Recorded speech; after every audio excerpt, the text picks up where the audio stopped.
video the other day, Jay, and he took notes for me, and he said like almsgiving was one of the things you said was Oh yeah, good. So I is was that like, right? fine, do Did almsgiving he and just take give to notes from someone. the underground for you, Tristan? He took notes. Ooh. Ooh. So when I was at this one of the Orthodox conferences a couple years ago, there was a Dostoyevsky scholar there and a big Orthodox guy, and he was going into depth about like how you need to do it in order, and his whole thing was you got to start with notes from the underground. So, Mark, I'm assuming you've read that one, right? Yeah, but it's been a while though. Okay, Yeah, I'm not as strong that's as cool. Well, probably it's probably Tristan. fresh in Tristan's mind. So, we should be live, and if you would in the chat, everybody, if you can, give me a little bit of a indicator. Mods, I can only trust the mods. Anybody else who I ask this question to will troll me for the next 3 hours. We won't go for 3 hours, don't worry. But is the sound good? Can you guys hear those guys? Pretty good. Everybody good? Let me know in the chat. I'll be paying attention. And tonight we're going to talk about Dostoevsky. We're going to go through some of the works. I think everybody here tonight has had a decent amount of familiarity with elements of his works. Everybody here is pretty much a fan. We're all on the same page in terms of orthodoxy. And it's great that he's one of the greatest writers of all time, and he ended up being explicitly orthodox. And I had forgotten that. I mean, serious about his faith, not just orthodox in name. But I had forgotten that elements of Crime and Punishment also relate to the events in his life when he tried to kind of go against the czar and ended up in front of the firing squad, and that was part of the story. I mean, he's kind of Raskolnikov, to a degree, in terms of Crime and Punishment, due to his experience in that life-changing event when he was, put in front of the firing squad. So Tristan has just been working through Demons. He's done two really good installments over on his channel, as well as an analysis with Bayes' Lit Analyzer of Dostoevsky in terms of notes from the underground. So I want to recommend to everybody that if you haven't seen those, go and watch those. Also, Mark at Soul of the East and at Espionage History Archive has quite a bit of information and essays and translations that he's done on Dostoevsky as well, including, for example, Dostoevsky and Platonism is a 2-part essay he did over at Soul of the East that is really relevant to what we're going to talk about tonight. So, let's start with you, Mark. Tell us about maybe a little bit why you found him so interesting, and then maybe recount to us why it is that he matters in terms of that classic story of being involved in revolutionary philosophy, and then what brought him to that firing squad incident. Yeah, so with Dostoevsky, he is a fascinating character. I put him up there with Shakespeare, in terms of his brilliance as a writer. But the way I came to appreciate Dostoevsky was I was in college. I was a Russian major, and towards the end of college, probably like around senior year, I was never really into literature too much. I read, requisite stuff, some Tolstoy, some 50 Dostoevsky, Shades of Grey. Yeah. Like Scratch and Sniff, Sesame Street books, that kind of stuff. But I never, I for whatever reason, I was hyper focused on, KGB stuff and stuff about like, the Cold War or organized crime, like assassins. I love that stuff. So one day I ordered a book from this company called Eastview, which they ship books from Moscow, which I thought was awesome. And I ordered a book, like it was like an academic study on contract killers, on professional killers in Russian. But the book they sent me was The Spiritual Roots of the Russian People. So I just kind of looked at it, I was like, I don't want this, I ended up giving it to my professor, who, and she is actually, very well versed in Dostoevsky, but that kind of set me on the path. At least it was a seed in my mind that maybe I should look in to the spiritual roots of Russian culture, since I was so hyper focused on, geopolitics and intelligence stuff and things like that. I had a seminar my senior year, and we my professor and I, we went over the work of Nicholas Berdyaev, and Berdyaev was a Russian philosopher, and he wrote an excellent work on Dostoyevsky, an analysis of Dostoyevsky, and I recommend it to everyone. It's not too long, it's not like a super thick book, but it's very excellent. It's very incisive, and he recommended that to me, for further reading by Berdyaev, and so I, took it upon myself, post college, in the few years after I eventually got into reading Dostoyevsky, and I didn't regret it. Dostoyevsky is someone he's a superb psychologist, but he also goes into the depths of the human soul, and like all the way into the abyss, but he ultimately reaches for God, and that's what I love about him, is he ultimately seeks transcendence, and as a Orthodox Christian, he very specifically declared that the ultimate goal of our existence was unity with God, unity with Christ, the God-man. So as far as why Dostoyevsky is so important today, if you read his works, and you can start, like, for those of the audience who haven't read any Dostoyevsky yet, like, you can start with his short stories. They're very interesting, and my favorite short story of his is "Dream of a Ridiculous Man," and that concerns nihilism and in kind of a fantastic manner. But it's an awesome story, and it's entertaining and weird and dark and cool all at the same time. But as far as why he matters today, I mean, Dostoyevsky has just a lot of commentary on metaphysics, on man's place in the cosmos, the struggle between good and evil within each person, as well as things regarding, metapolitics, or matters of culture and religion, and also things like subversion, secret societies, even TERROR groups, right?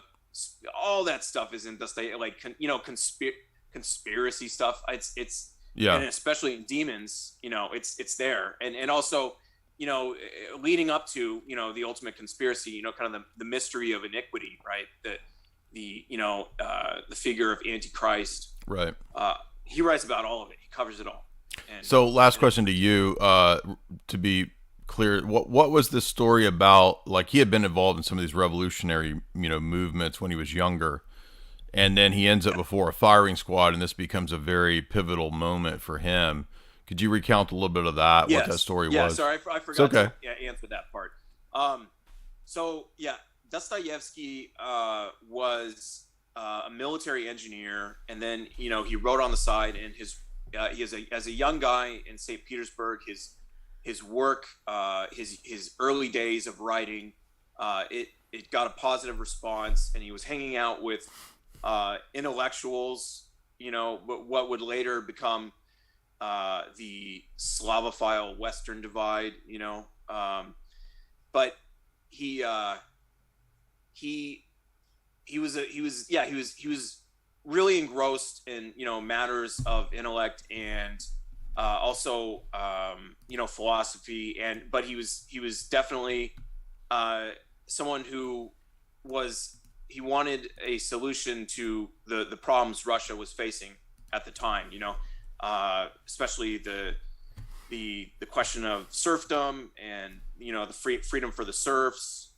That was something that he really devoted a lot of attention to, and he felt a great kinship with the Russian people. So in a lot of the intellectual circles he ran in, they were discussing socialist ideals, and ultimately he joined a group called the Petrashevsky Circle, and now was this like was this like a secret society, or was it just a bunch of kind of goofy, It college was intellectual. more of an intellectual club. Yeah, it was more of an intellectual club. They did discuss, some, what were considered, more politically risky topics, that were not in sync with the czar, or what is just formally called the autocracy. But what happened was the Petrashevsky circle basically split off into a smaller group, and they started, and that included Dostoyevsky, and they started talking like hardcore revolution and overthrowing the government, creating bringing about a regime that would solve the Russian people's problems, and that ultimately, of course, attracted the attention of the Tsar's secret service, the secret police. They were called the Third Section. You have an essay on this too, right? Yes, yes. I think it's called Dostoyevsky's Secret War, and so that group, that subgroup of the Petrashevsky Circle, was penetrated by an agent of the Third Section, who then basically was able to provide information on everyone, and they were all rounded up in raids. So they had a sus glowy in their midst. Yeah. I mean, it was a counterintelligence type operation, and so Dostoyevsky ended up in the Peter Paul Fortress, and he got sentenced to death for, I think it was for being he was present at a reading of revolutionary literature, or was a banned letter. I think it might have been a Belinsky letter. Belinsky was like a pro-Westernizer. He was a Westernizer writer, as opposed to the Slavophiles, of which Dostoyevsky would be a major inspiration. Right. So, and I assume by pro-Western you mean the ideas of Western liberalism. Western liberalism, Enlightenment. These types of ideas, and so Dostoyevsky, he was about to be executed, and by firing squad, I believe, and but the Tsar had played a prank on him, and he wasn't actually going to be executed. But at the very last moment, it was called off, and it was Ashton Kutcher did that, right? I thought it was Ashton. Yeah, he got punked. Yeah, and Ashton Kutcher, he at the Peter Paul Fortress, you can see it today. There's a plaque where it's him. It's a bronze plaque where it's got Ashton Kutcher in his trucker hat, punking Dostoyevsky. Yeah. So right when he was about to be executed by the firing squad, or so he thought, basically the news came in that he was spared, and his sentence would be commuted to service in the army in Siberia, and that's where he went, to a place, to Omsk, I believe. And so he served several years in Siberia, and was writing, but that mock execution had a tremendous effect on Dostoyevsky's psyche, and he was face to face with death, and the existential effect of that was enormous for him, and that kind of impacted the rest of his life as well. And would you say this is sort of a defining period where it kind of turned him back towards taking Christianity more seriously? Yes, I think so. I think it was, it was in a way, it was kind of a Damascus moment. Yeah. Where, and Dostoyevsky had never really abandoned Christianity. He never, specifically, he never renounced Christ, and he was also a Russian patriot. But but he did ultimately see the danger of these types of nihilist revolutionary ideals where they could lead, and set out in his work ultimately that the crowning gem of that, like his metapolitics, is demons. Yeah. Yeah, I'm going to go to that next for you guys both. Tristan, you recently did Notes from the Underground. It's been probably 10 years since I read it, so it's not really fresh in my mind. I kind of recall the main points, and I did listen to you and Bayes Lit Analyzer cover it. So, and usually, a lot of professors, especially Orthodox professors, they'll tell you to kind of start with Notes from the Underground if you want to get into his works. Tristan, give us a little recap of that one and what you found so penetrating and insightful, I guess, in terms of the human psyche and the nature of evil, why we're drawn to evil. If you recall your notes on Notes from the Underground. Yeah, no, I think it was a fantastic book. It's I don't even know where to start with it. I mean, it's a small book, right? I mean, it's like 100 pages, and it really historically it kind of opened up the door for like a lot of other existentialist writers. He seemed to kind of even pioneer the idea of the untrustworthy narrator, right? So it's the narrator. My understanding is that the narrator is set apart from Dostoyevsky, right? The narrator is kind of an anti-hero. He's maybe even kind of a villain in some ways. When I read it, I know you could see how some people would take the narrator, who is an embittered guy. Like the first line of the novel is, I'm a sick man. I'm a sick man. I'm a wicked man. I think my liver is diseased. Yeah. He doesn't say. I like the translator. Well, something I actually wanted to ask Mark about. What translation do you think is best? Because I very much enjoyed the translation that I read of Notes from the Underground. And the first line, they translate it not as a wicked man, because it's a nihilistic character, right? I think in the Pevier translation, they use wicked, but he's spiteful is the word, right? So he's a very spiteful character. What do you think about that opening line? How do you prefer it? Spiteful or wicked? Yes, I think spiteful, yeah. Okay, great. So I read Dostoevsky in Russian, but from what I hear, the Volkhonsky translations are pretty good. So Volkhonsky, Volkhonsky. Supposedly those are good, from what I've read.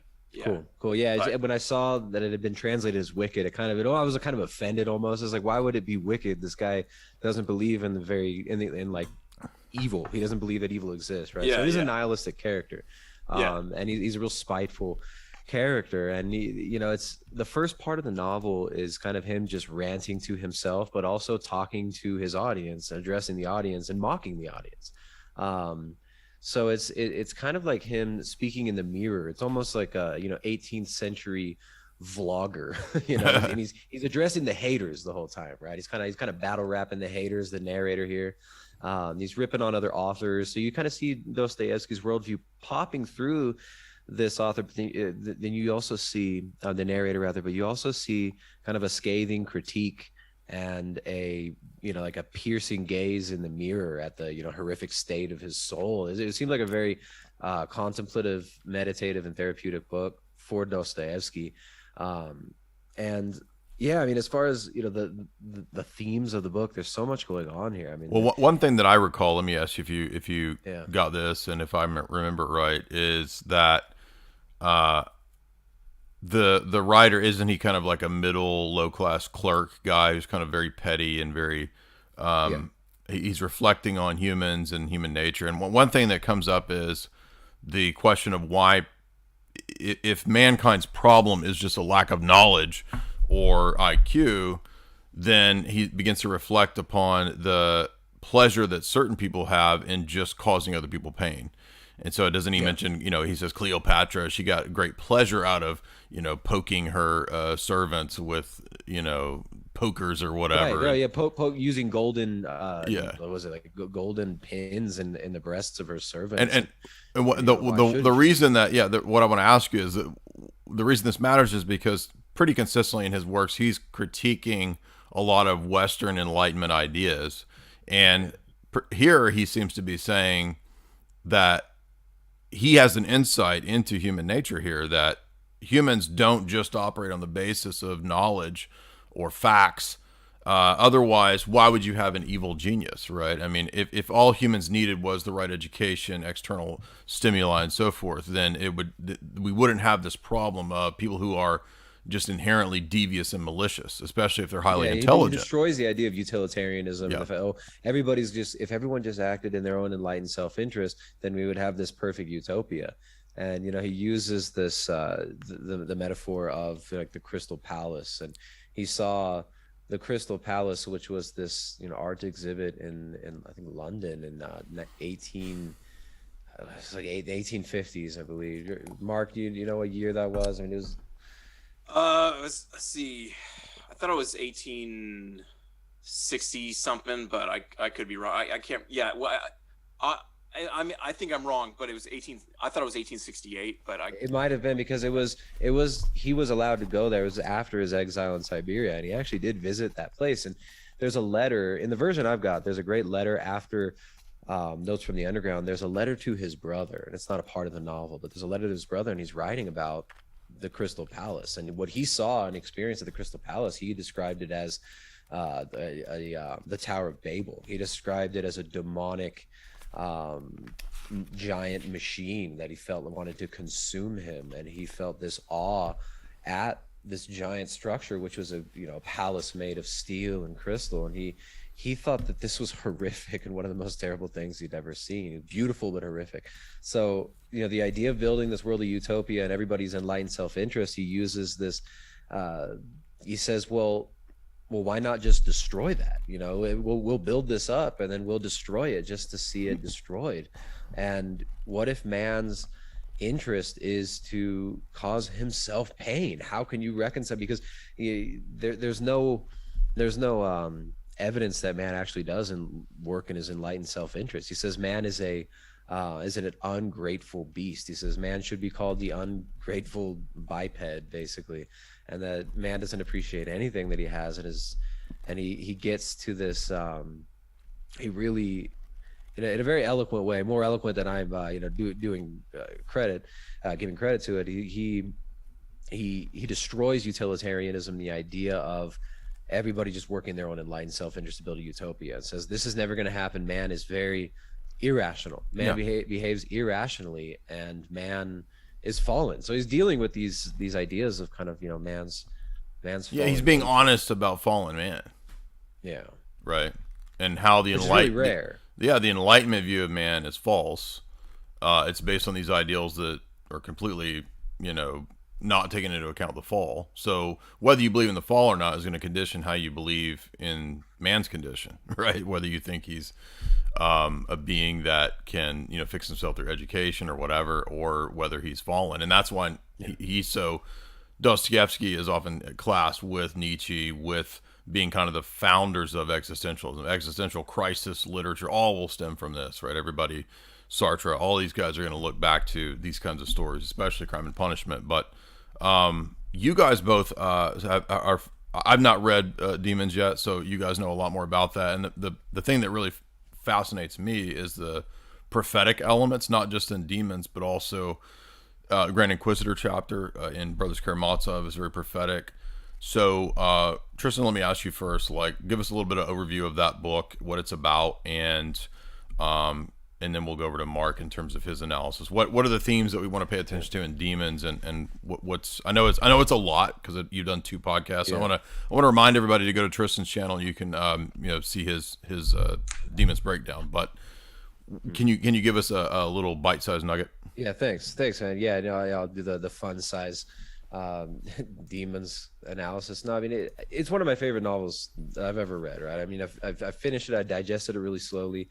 It's a big novel. I mean it's something like maybe 800 pages long, and there are sections in here that are just so scathing and beautiful in the critique of kind of the same themes that he's critiquing in Notes from the Underground to a certain extent, but he goes even further, right? So the character of the underground man, the clerk in Notes from the Underground, he's this bitter, man who, you know, kind of lives in this basement dwelling and is constantly dwelling on all the problems in the world, and it's always everyone else's fault, but he's just really battling with himself right now.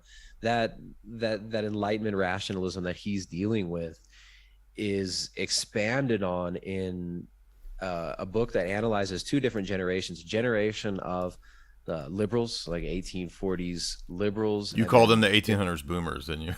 The 1800s boomers, Yeah. right? So you've got a generation of Jordan Petersons raising a generation of baked Alaskas. Okay. Right? You got these liberals who are raising reactionary nihilists who are just, you know, hell-bent on destruction. And it's really a beautifully written book. It's really funny as well. You know, I mean, there's a serious subjects, and same with Notes from the Underground. Notes from the Underground it's kind of a difficult read, especially the first section of Notes from the Underground. It's kind of hard to read. Demons flows better. It's conversation based. It's you know, there are a lot of different scenes with characters discussing their worldviews, discussing events in their lives.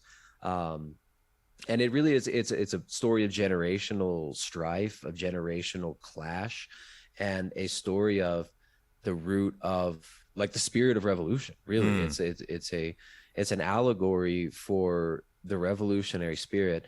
And it's a historical novel in many ways, right? Because as we were talking about in the beginning, Dostoyevsky was involved in these revolutionary circles. In the Petrushevsky circle, there was this like inner group, and there's this guy Speshnev, and Speshnev was really interested in like Babeuf's Conspiracy of Equals, and he was obsessed with Barwell's book on the Jacobins, and he had been essentially like initiated through literature and possibly other routes, because, I mean, again, this is a noble.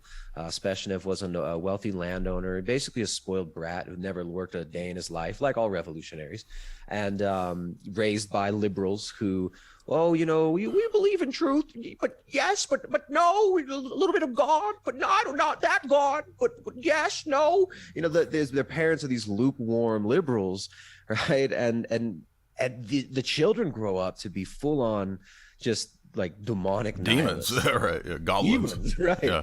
And there's not, and now the book is called Demons, but it is one of the best books, I think, one of the best like psychological novels that I've ever read. Probably the best psychological novel I've ever read, and also it's a psychospiritual novel, right? Because the book is titled Demons. But are you saying it's psycho-spiritual, like in the way that old Matthew says, a psycho-spiritual spirit? Yeah, Is that what you mean? There's not an actual demon in, you know, there's not like a Frank character, right? You know, there's not like an actual demon in the novel. All the characters are influenced by. Yeah, well, I want to say that there actually, when I was reading Crime and Punishment, I felt like there was a section where he was actually verging on saying that either Raskolnikov or the guy who's like the Molester molester guy. I don't know why I just said it if I spelled it out, but I think he actually hints. Yeah, I think at one point he actually hints like that he was possessed. Like I remember distinctly getting really I was so into the novel. I remember like it was really affecting me at a certain point in the story when it's like, oh, this is like a demonically possessed guy. I think I have a note on it, but go ahead. With Dostoyevsky, just real quick, the wall, like the barrier between this world and the other world, is very thin, and the like demonic phenomena are just kind of right below the surface, and it's very ambiguous. But if you can see it, you can sense it. And in Demons, it's kind of it's not explicit, but the characters act as if they are possessed, and I think the traditional, you know, the classical Orthodox Christian concept of that is that the demons attach themselves to the passions. Yeah, exactly. And from there they're able to, you know, gain a foothold in people, and you know, and I love how he does it. He doesn't do it in a corny way. He doesn't do it in a weird preachy way. You know, there's not a character. There's not like this single, you know, omniscient righteous character in the book. There are redemption. There are kind of character arcs that have redemption and even embracing Christ, but it's done in a way that's not corny and preachy. Like he handles it well. It's classy, right? But yeah, the demons permeate the story, and there's a lot of, it's always it's very subtle, but then you'll see there are threads throughout the novel. Like he'll use this term, their eyes flashed. That one happens a lot. His eyes flashed, his face contorted, right? Like these small contortions or small facial expression changes. But then he really... Stavrogan, his expression is but his face is a mask. Yeah, I love the way that he describes Stavrogan. And then Pyotr Stepanovich and his manic behavior, and he becomes drunk on his own perceived power at times. You can just see him lashing out manically, trying to get characters to do his will, while he's telling them that they have free will. He's cursing them for deviating in any way whatsoever from his will and his revolutionary kind of conspiratorial thing that he's trying to bring everybody into. But I highly recommend anybody who's interested in this, read the book. It's a big one. It might take you a month if you have a job and stuff, but it's well worth reading. It's better than anything on Netflix, I'll tell you that. Mark, or you could also check out my last 2 streams. They're about a month long in actual length too, so it will also take you a month to get through those streams and me talking about demons. But it's definitely one of my favorite novels. I think the way that the characters are developed, the nihilists coming from the liberals, and also the way that the conspiracy that they get involved in works is historically accurate, hauntingly prophetic as well, as far as like what happens later on, 50 years after it was published in the Bolshevik Revolution. Mark, there was something that I wanted to ask you that you highlighted in previous podcast, and that was the issue of the sort of prophetic nature of the utopia being built on millions of skulls. Could you comment on that he seemed to have this, Dostoyevsky seemed to have this insight into what this revolution will bring about, 2 decades or so, 3 decades, I don't remember when it was written, but it was many. Yeah, he wrote it in the 1871, 72, somewhere in there, and and then the Russian Revolution, about 50 years later. So so that Dostoyevsky was absolutely prophetic.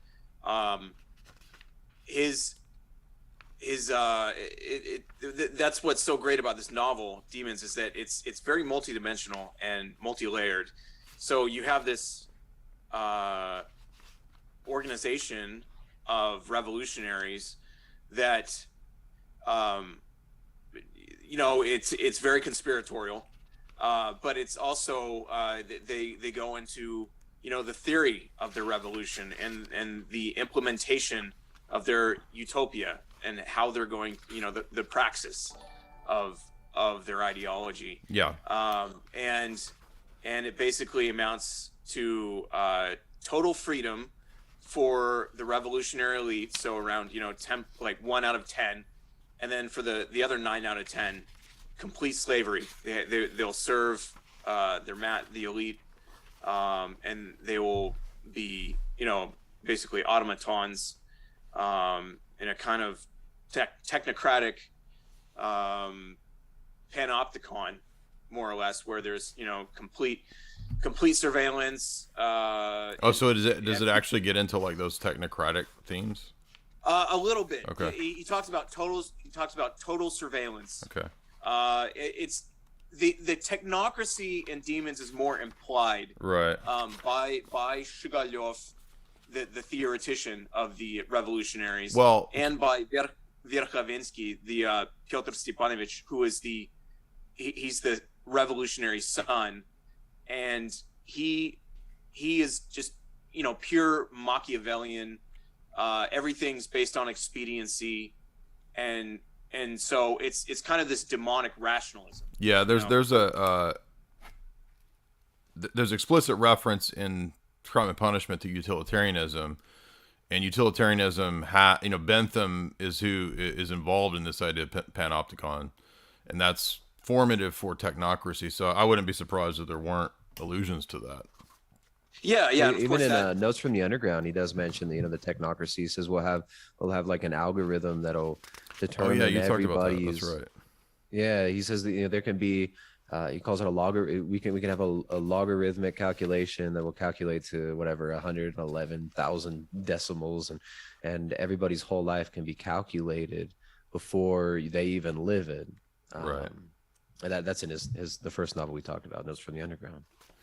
Yeah, total planning, total control, and complete slavery for almost everyone besides this. And we got to keep in mind, like Dostoyevsky was writing at the same time as Nietzsche, so there's also the concept here of the Overman or the Übermensch, the Superman, who has total freedom, and that was also in Crime and Punishment. It's big, yeah. That's big in Crime and Punishment. Yeah, and he developed it further here in Demons. So and he's very explicit. He says, I think the number was like 10 million. He says 10 million heads. It was 100 million. He said 100 million. Yeah, it was 100 million. Yeah, 100 million heads. We will build our paradise. Wow. On these skulls, So, and lo and behold, there was, the 20th century was, full of this type of murder. So, yeah, it's pretty striking. Now, is there any? I don't want to, make you guys feel like you have to stop talking about, demons. If there's anything else that you find relevant, again, like I haven't read that one yet, so this is where you guys can really help me out here and fill us in. I mean, are there any explicit references to secret societies? I know that Tristan, you had kind of mentioned that the other day in your talk. Yeah. I mean, it's like the whole thing is based around these circles and these groups of five, which is all reflecting kind of the. I go in my last couple streams. I go through and kind of show the historical references that are implicit in the revolutionary model that's being employed by Piotr and Stavrogan and these revolutionaries in the groups. So yeah, they openly are referencing the ideas of the group of five, the circle, and the circles that are just a chain. He said at one point, he says, he implies to the other people in this group that you are part of this small group, and it's a part of a large chain, a long rope, and there are 1,000 knots in this rope going all throughout Europe and Russia, and we are going to bring about this great upheaval, and even you had said one of the characters references the Jacobins, and so that would be a pretty direct connection to the real Illuminists.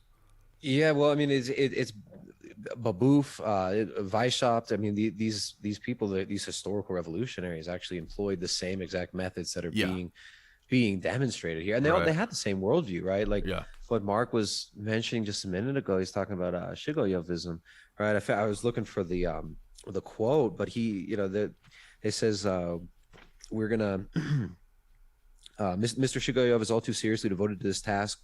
And what's more, it's too modest. I know his book. He suggests, as a final solution to the question, the division of mankind into two unequal parts. 1/10 is granted freedom of person and unlimited rights over the remaining 9/10. These must lose their person and turn into something like a herd, and in unlimited obedience through a series of regenerations, attain to a primeval innocence, something like a primeval paradise. Though, by the way, they will have to work.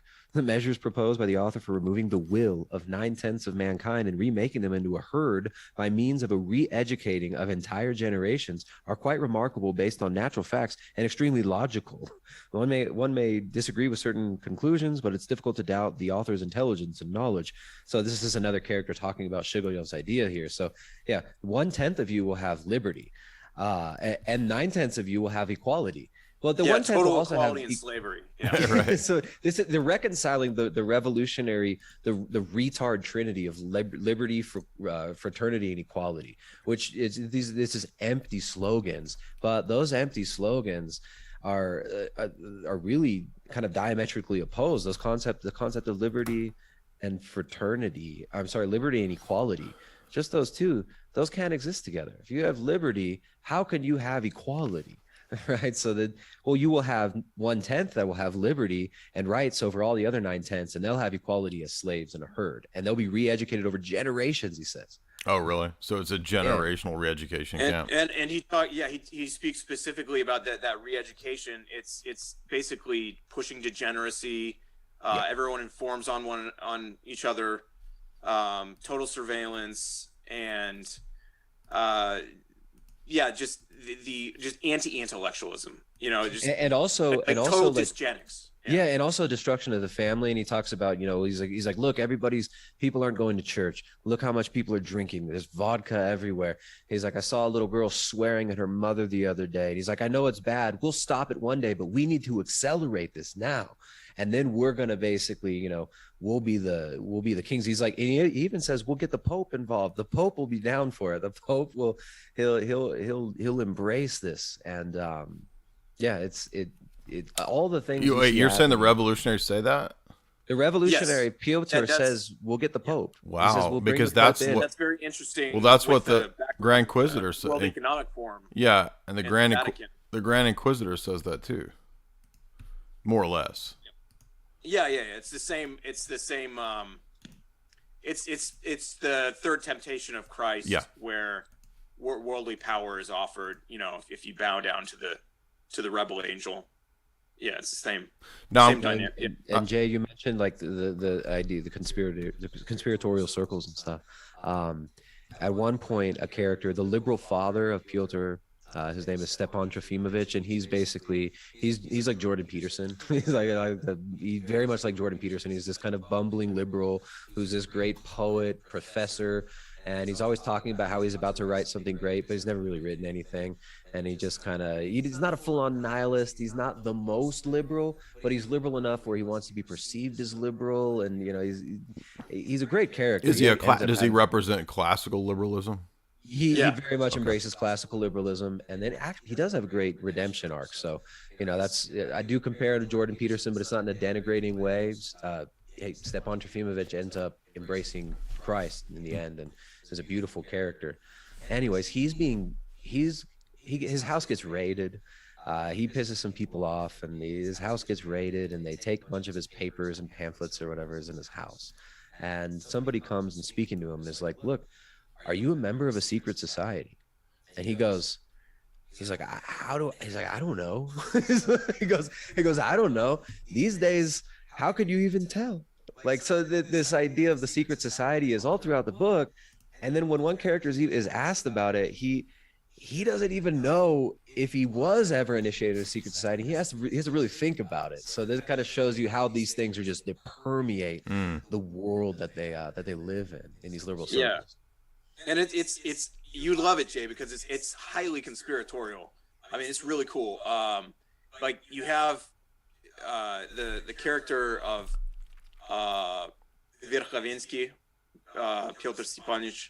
He the leader of the revolutionary. So he does stuff like he's in league with a bandit, a criminal that he uses to basically carry out attacks, and kind of like terror, like this criminal, his name is Fedya.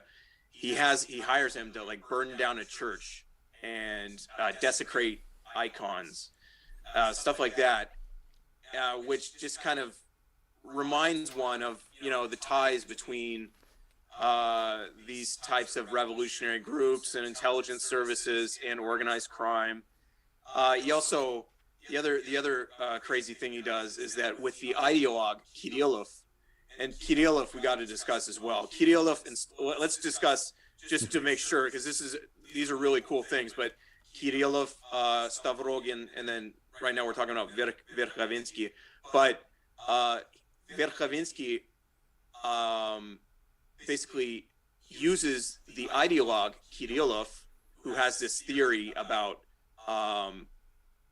basically killing oneself to kill God and to basically transfigure through death by killing one's own fear.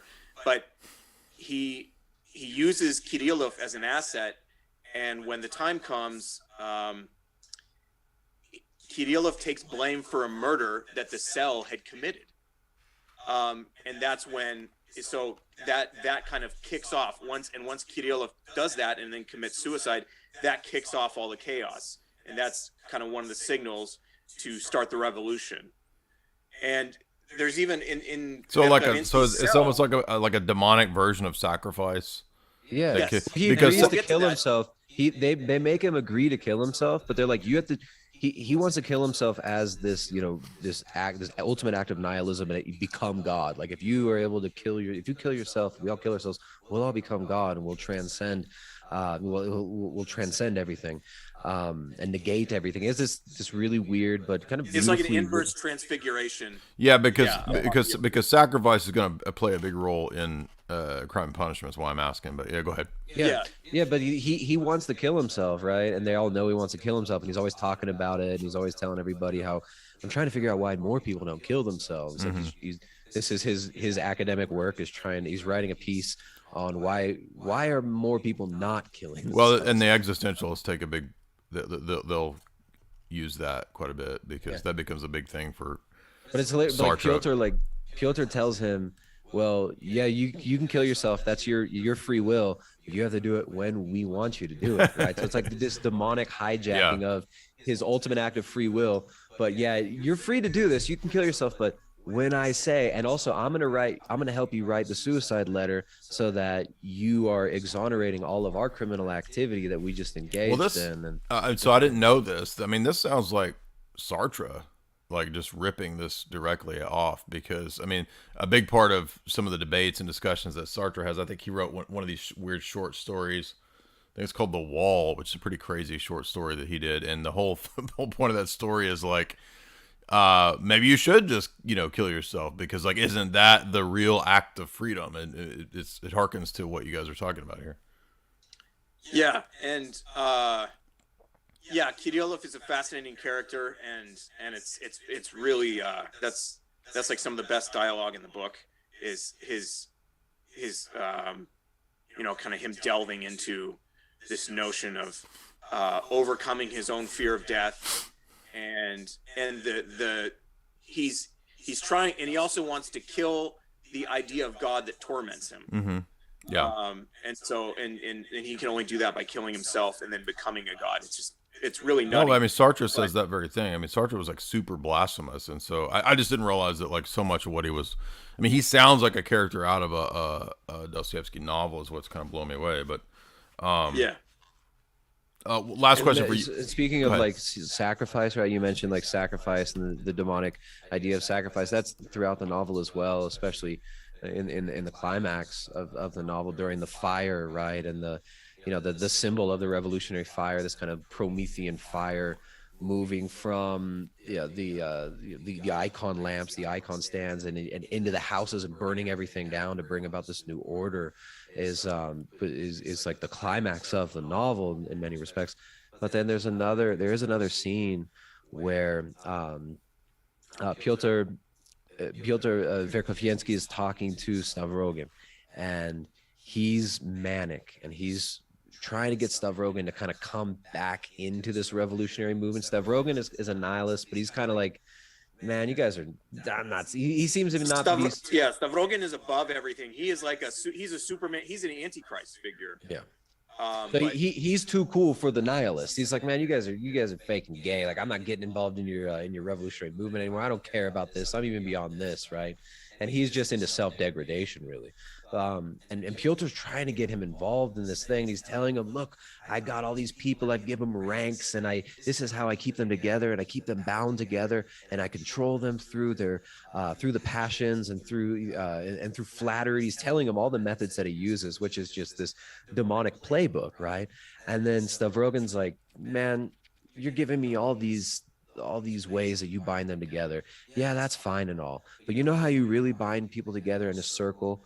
And they're talking about the group of 5, right? You get 4 members of the circle to knock off the 5th member under the pretext that he's an informant, and then you bind them all together with that blood, and you own them, and they're your slaves. So it basically tells them, human sacrifice is the real way that you're going to control these people. All the other stuff is just petty, essentially. And that is carried out in the book, and it's like the atmosphere is that of like a an occult ritual. Yeah, it's dark. I was about to ask if there's like that kind of a theme there, like a. I mean, the circle of 5. I mean, this sounds like a magic circle, and the 5 points of the pentagram. I mean, it seems to. I mean, I don't know, but it sounds like that's what I think of when I hear that. Yeah, but he doesn't get explicitly into the occult, right. but they do. He even references Dostoevsky references. Stavrogin gets accused by Shatov was another great character. He gets accused of he says, is it true that you were involved in secret societies? Is it in occults, like secret societies? Is it true that you were involved in degrading children? And basically says what do you say? I think he says, were you involved in degrading children and involved in a secret society that were... And also like orgies and stuff like that. Yeah, he said that would make the Marquis de Sade blush or something like that, right? So they reference kind of like the French secret. Yeah, that there's reality to that in the sense that a lot of people don't realize that a lot of Marxist socialist revolutionaries were into straight up occultism and Satanism. I mean, Mark, you did that translation, I think, wasn't it, where you talked about some of the Bolshevik figures like Gleb Boki, Gleb Boki and they would do eyes wide shut parties, right? Yeah, Gleb Boki, Barshenka, and then figures like Lunacharsky, high up in the Bolshevik hierarchy. Yeah, that's called the Bolsheviks' Occult War. You can find that on Espionage History Archive. I just want to say we should talk about Stavrogin too, because Stavrogin in Demons is this Antichrist figure, and even his name, it's Dostoyevsky. The origin of his name is Stavros in Greek means cross, and then Raga in Russian are horns, so it's the horn cross. But Stavrogin is this he's a figure of enormous power and charm. Like he's tall and handsome, he's brilliant, but he's like he is the Nietzschean Übermensch, kind of incarnate, and he basically practices the transvaluation of all values, and at the very end of the novel, it's kind of interesting how Stavrogin, he atrophies because it shows the kind of the creative impotence of evil, that evil itself cannot create anything but only destroy. But Stavrogin there's a key thing that's important about the book Demons, and I encourage everyone to find it. Should be available online. There's a missing chapter from Demons, and it's called I think it's in English it's called At Tikhon's, and that's really important to read. At Tikhon's or Stavrogin's Confession, and I think it was translated by Virginia Woolf back in the day. Like you should read it in sequence where it's supposed to be in the book as well, because there's a specific part where it's supposed to be in the version I had, Mark. It has it in there. This is the Peviar translation. This one by Peviar. Volokonsky. Yeah. Okay, that's perfect. Yeah, and I'm glad it's in there. That chapter at Tikhon's is really important because that kind of goes into elite deviance and at the same time, so it kind of examines that from a conspiratorial angle to some extent of Stavrogin basically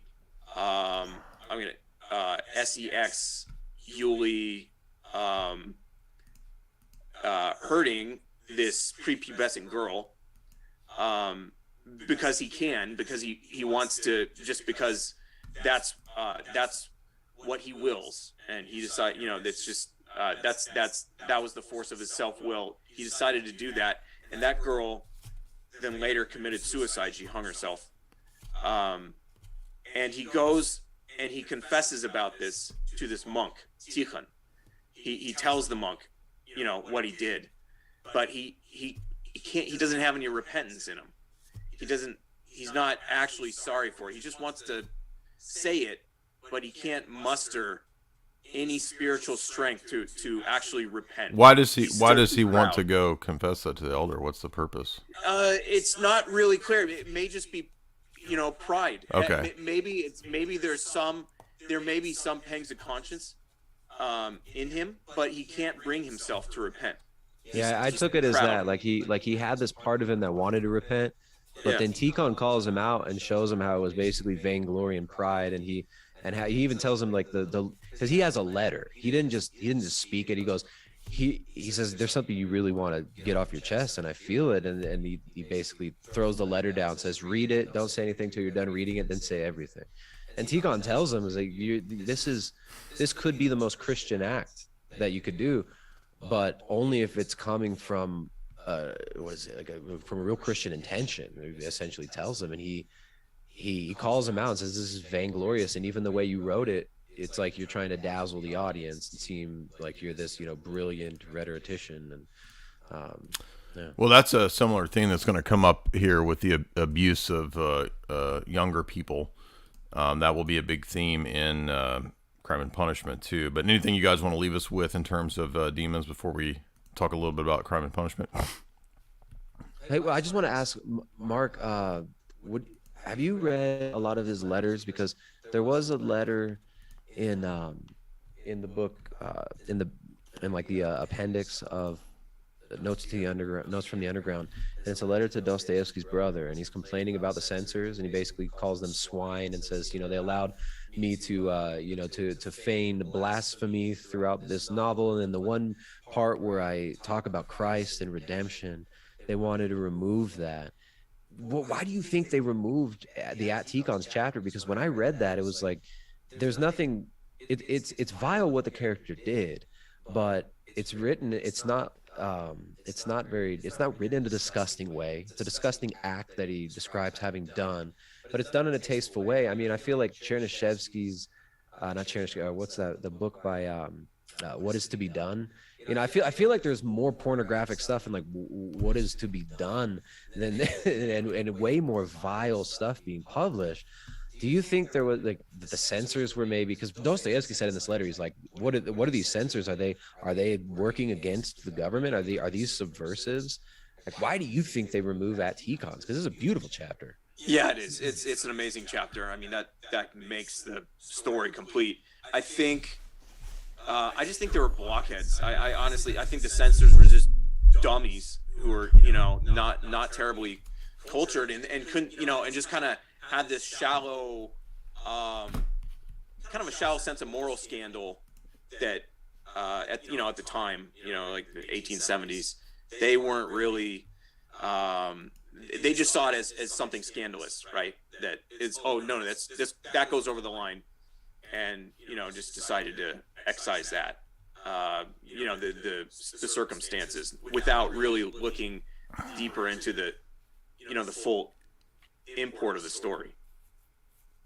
Yeah, that's kind of my take. I have read some of his letters, but more of his like his political type stuff about culture and geopolitics of the time. Yeah, like kind of the Slavophile type of thinking that he became a big proponent of. All right, let's talk a little bit about Crime and Punishment, because I think Crime and Punishment, for whatever reason, is considered the most famous Russian novel. I guess probably one of the most famous novels of the last century. Clearly, he really shows his genius there in terms of probing the depths of the human psyche. And this is I had one last question for you guys, because a big theme in Crime and Punishment is redemption, and I was just curious if we find Christian redemption in demons. Yes, we do. Yes, Yeah. I think so. Yeah. Okay. Yeah, absolutely. I mean, Stepan Trofimovich, that character has, the 1800s boomer Jordan Peterson character has a great redemption arc, and it's done in a way that's tasteful and not preachy and obnoxious. And actually, it's the progression of his repentance. It's both funny, but then there's like a dark humor to it, but it's poignant, it's cutting, right? He gets kind of delusional. He's like dying. He gets delusional, and this character he meets this traveling gospel salesman woman who's this Orthodox woman who's selling gospel books, and he tells her he starts to like latch onto her and try to make her his new like sugar mama, basically, because it's just he's running through his habits. So you get this thing of like the psychological traps and loops that people get caught in, and the way it shows him going through this loop but then like popping out of it was really beautiful. He meets this woman, she's selling gospels, and he's like, there must be something to this. I know I believe in God, but I'll teach the peasants about this book. I know there's truth in it. I'll teach them the truth about this book, and I'll be very respectful, and I know there's mistakes in it, but I'll teach them. And then he goes through this phase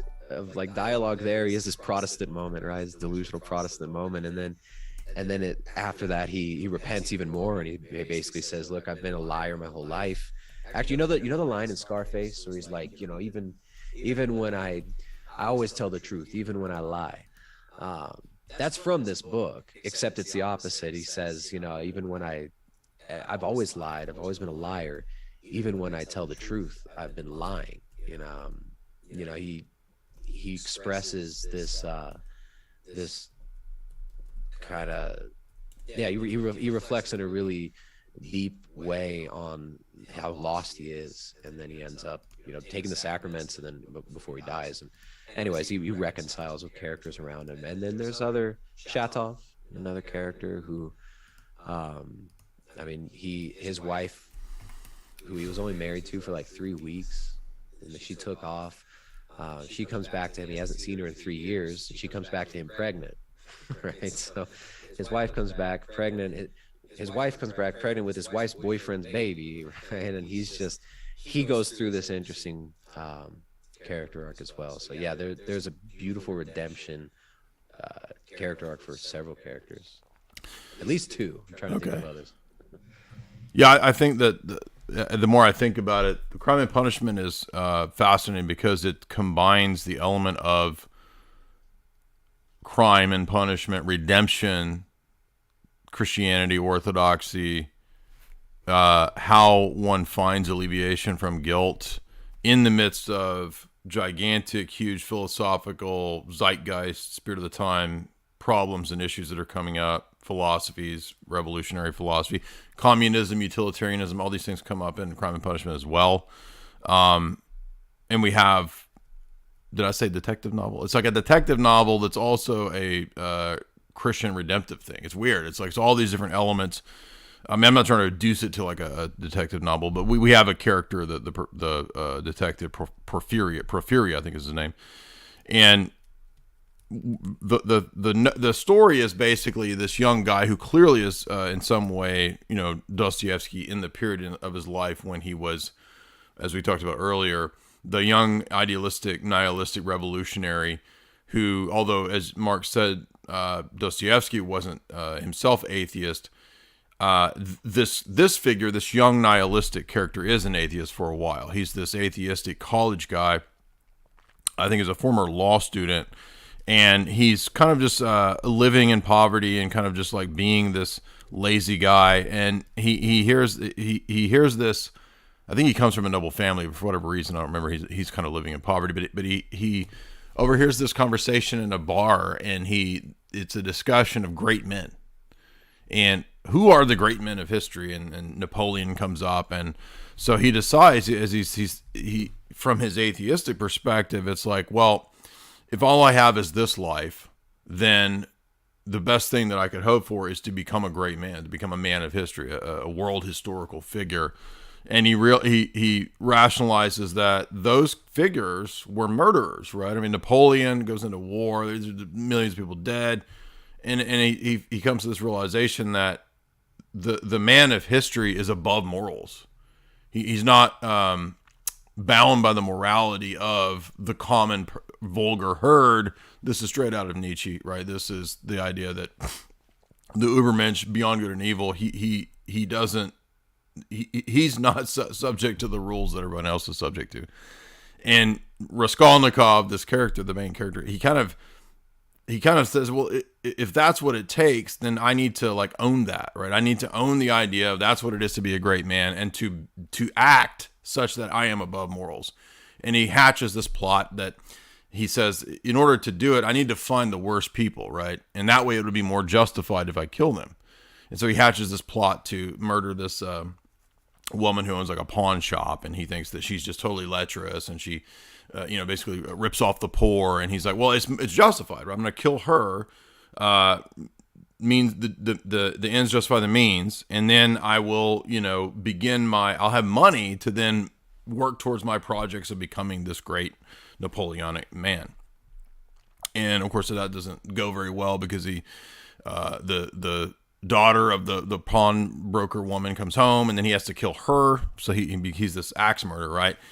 And at the same time, I'm not going to go into all the other characters of his sister and stuff like that, but basically, the story revolves around he's burdened of guilt for all this, for most of the novel. And he befriends the character who represents redemption to him, Sonia, who is also a prostitute that comes out of she lives in poverty.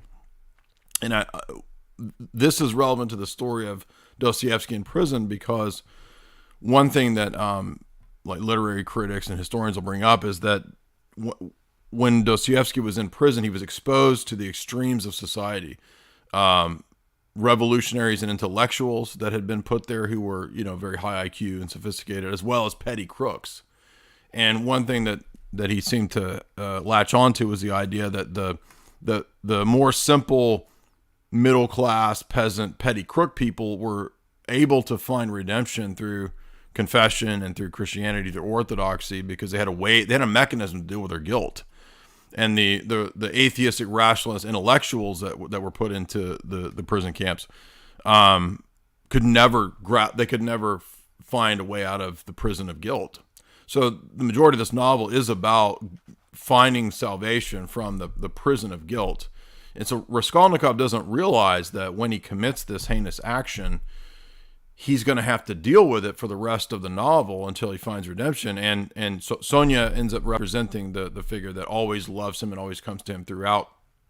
She's the one that's visiting when he ends up in the labor camp, and she ends up being his salvation. He ends up going to bed with a Bible, right? This is very significant for him, because he's this radical, atheist Nietzschean wannabe, right? Ubermensch character, becomes a murderer, and he ends up at the end of the novel when Sonia comes and visits him. That's the last connection that he has with love and redemption, and she ends up converting him to orthodoxy, in a significant, serious way. There's a couple other things I want to mention. I'll hand it over to you guys, because I'm sure Mark will pull out a lot of things that I don't recall or I'd looked over. But remember also, socialism, communism, the revolutionary ideas of the time are present throughout this novel as well. You have the Western ideas that are being grappled with. And even within the character of Raskolnikov himself, he's dealing with, do I want to accept the conclusions of Western rationalist atheist man and the nihilistic Ubermensch plan, or do I want to accept the older idea of that there is a God, there is a transcendent, I am bound by morals external to me, I have to live up to this moral code, and if I don't, I'm going to be burdened with guilt until I confess my sin. Right. So basically that's what the essence of this novel. And so he keeps shifting back and forth. At times he wants to confess his crimes. And we can even see, this is even relevant to serial killers and the stuff that we've been covering lately with, high profile crimes, elite deviants. Everybody knows about the fact that killers, oftentimes they want to go back to the scene of the crime. They want to confess. They want to do these things to signify and say, okay, this was actually me. And there's something about the human psyche that, they want to do that. But at the same time, right, when he's confronted by the detective and he's about to confess, but then he's about to get off because he thinks that the detective has figured him out, but he hasn't. And so he's about to try to get around it once again. And then Sonia comes in and she has a cross, and this triggers him. And then he finally confesses. And it's at the symbol of the cross, if I recall, that he finally confesses. And he is sentenced to 8 years, but it's this lenient, penalty given what he had done. He murdered 2 people, but he's given this lenient penalty of 8 years in the labor camp. And then Sonia consistently visits him in the labor camp, and that's the final. She's his redemption. She's the one that shows him love. But particularly what I was thinking of, I think in terms of the demonic element, was that there's various phases when, after Raskolnikov has committed these heinous actions, that he kind of goes into these deliriums. Like he has these phases where like he sleeps for 2 or 3 days and he doesn't know if he's awake or asleep, and he's in this delirium state. And there's even a discussion of seeing ghosts, right? Where it's like, that's probably, I think, where I was getting the idea of the demonic. And Mark, you can correct me if I'm misremembering that, but basically it's just that he is tortured by his guilt, and he represents Western man and Western man's atheism and nihilism, and that Western man will never find redemption until he admits that he's wrong, and that he's in a way perpetuated and participated in these crimes, these ideological crimes, which are spiritual crimes, which will burden him until he finally goes to confession, so to speak.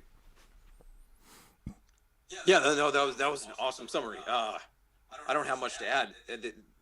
You're right. His fever and his visions are the physical manifestation, basically, or the physiological, psychological manifestation of his guilt on the spiritual plane.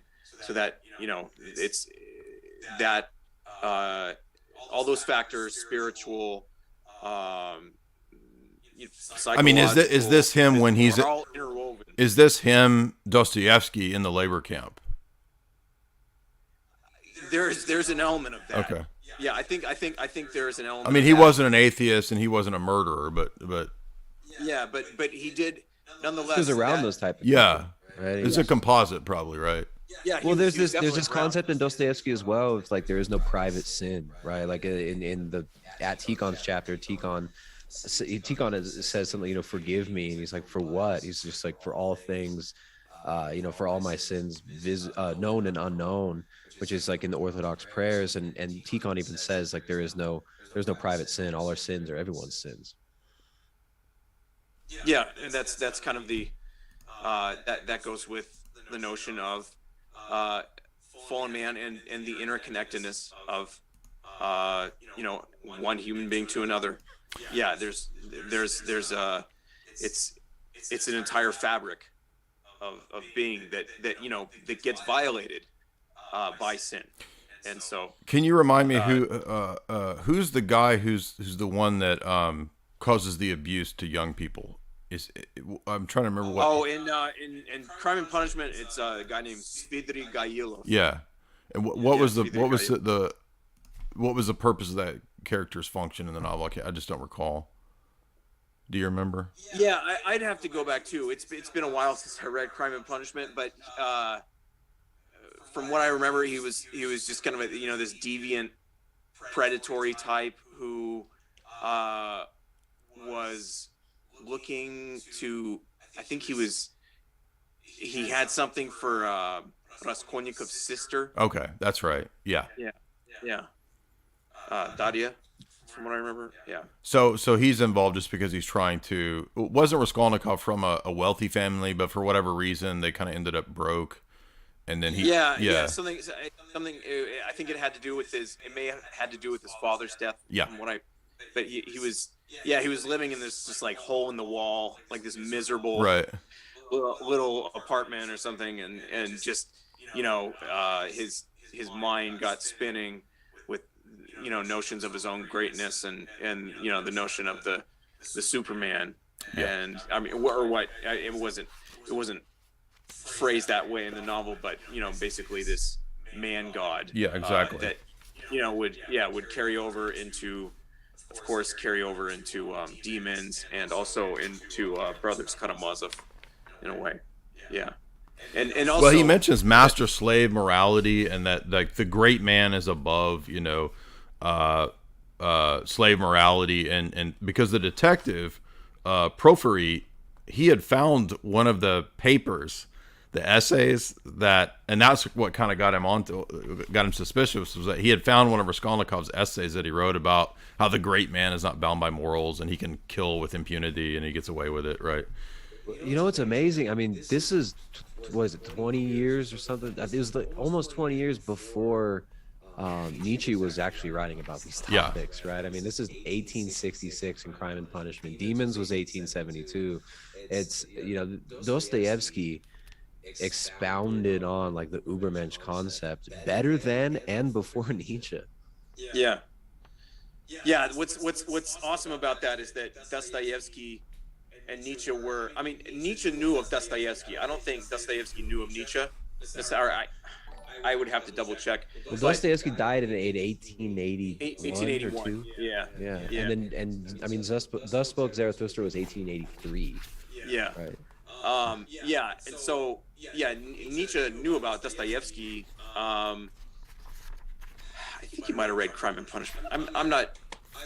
Nietzsche said that Dostoevsky was the only a, psychologist who could ever teach him anything. That's like quote. There's a good exactly. He was an amazing psychologist. There's a good book. Let's see. It was called The Drama of Atheist Humanism, which is in English, and it's by a French Jesuit. It's actually a very good book. The Drama of Atheist Humanism. Henry de Lubac, I think. Henri de Lubac, who's he's a Catholic, Catholic theologian. Yeah, that doesn't, like some of his other views, whatever. But he did a great job on that work, and it's very in depth. But the difference between Dostoevsky and Nietzsche was that Nietzsche, the abyss opened up before him, and he basically dove in. Dostoevsky went through the abyss, but he ultimately came back up. He reached towards heaven. He reached towards God, and he saw that Christ was salvation. Not that, and that and he put in his novels. He basically he ran the theory of the Superman and kind of charted out its logical consequences. And that's exactly what Crime and Punishment is. Yeah, there's multiple conversations about that master morality, slave morality, that beyond good and evil. So I think there's no doubt about that had to condition a lot of Nietzsche's thought.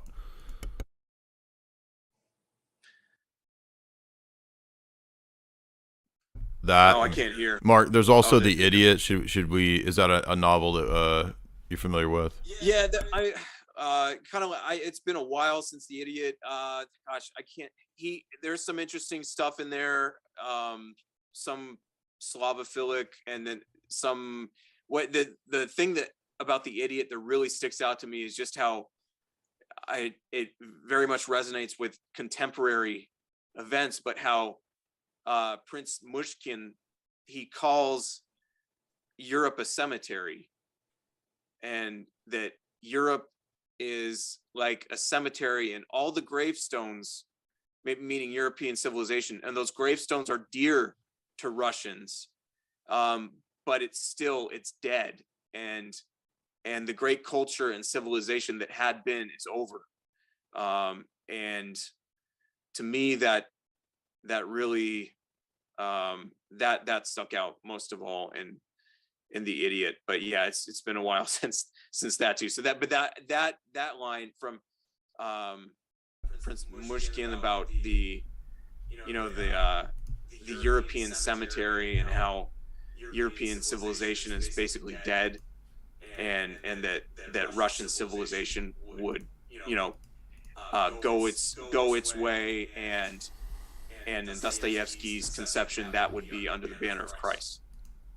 Yeah, that's amazing. Now, last, I think we should touch on Grand Inquisitor, because it's probably the most famous sort of cut out of the novel chapter, where you have the papal inquisitor who is doing his inquisiting of Christ himself.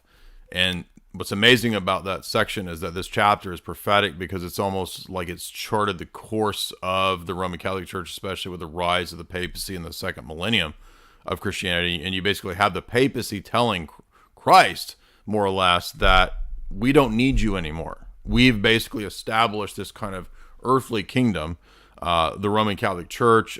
It will provide mankind with the three temptations of Christ, that although Christ might have been a figure who opposed those temptations, we will give man the bread that he desires. We will give man the things that he desires in this life, And so whatever Christianity was or represented is not necessary.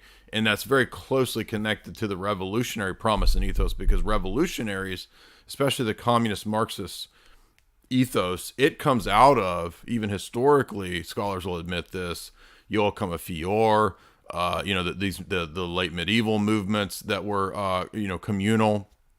Thomas Munzer was a late medieval communist, sectarian. I mean, most historians will chart the rise of Illuminism, Marxism, and so forth from those medieval predecessors, and those represented rejections of orthodoxy. And so what you get is communism seems to be the result of deviations of Orthodox Christianity, because what happens is that people they lose the supernatural, and then they want to instantiate into the temporal whatever the ideals of Christianity were. They make it a purely historical thing, and it becomes a political movement, because when you leave the theology out, when you leave the redemptive aspect of the theology, it ends up being this here and now political movement, and that's what leads to so much of the disaster.